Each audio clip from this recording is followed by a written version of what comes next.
Salut et bienvenue à Plantomanie. Mon nom est Denis et je suis plantomane. Alors, dans cette vidéo, je te parle du monocarpisme chez les broméliacées. Alors, je me rends tout de suite dans le sujet. Le monocarpisme, c'est un mot qui a l'air un peu savant. Ça veut tout simplement dire que c'est une plante qui ne va porter des fruits ou en faire fleurir une seule fois dans sa vie. Alors, elle va prendre toute sa vie pour préparer sa floraison. Il y a de nombreuses familles botaniques qui ont ce comportement-là. Alors, c'est autant des annuelles, des bisannuelles que des plantes vivaces. Je ne vais pas rentrer dans les détails parce que je veux parler de ce qui se passe avec les broméliacées. Parce que c'est probablement la plante monocarpique la plus répandue dans le commerce à l'heure actuelle.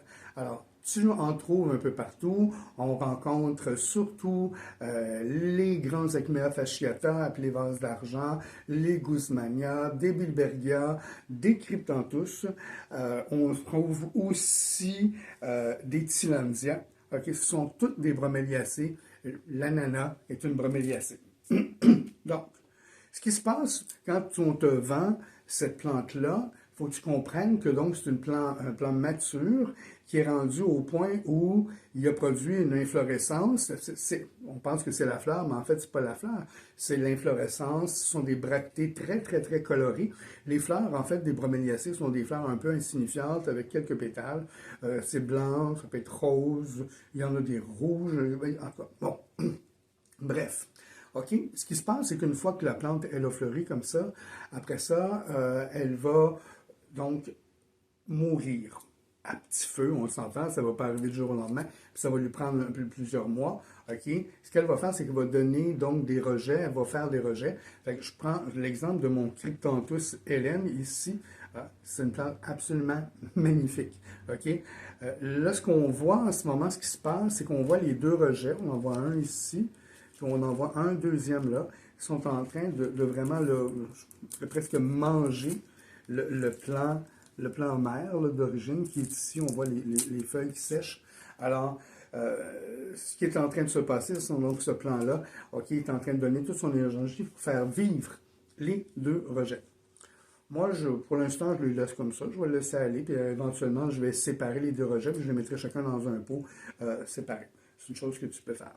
OK, je vais te présenter un autre de mes Cryptanthus, parce que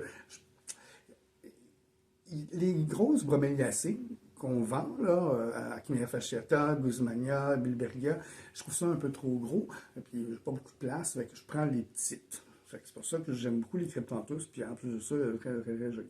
Je vais te présenter celui-là, hein, OK, c'est Starlight Pink, enfin, bon.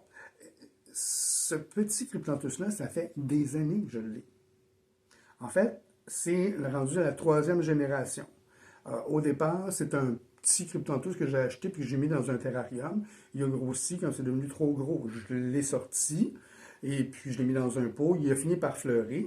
Il a donné un rejet que j'ai pris, que j'ai remis dans le terrarium. Puis quand le terrarium, encore une fois, il a fallu que je ressorte l'autre bébé, ben là, ça, c'était ce bébé-là que j'avais remis dans le terrarium. Alors, il vient de me faire donc une 3e génération. Alors, il va pouvoir me... C'est pas grave si je le fais tranquillement pas vite. Oups! Hélène veut se sauver. Je peux la comprendre.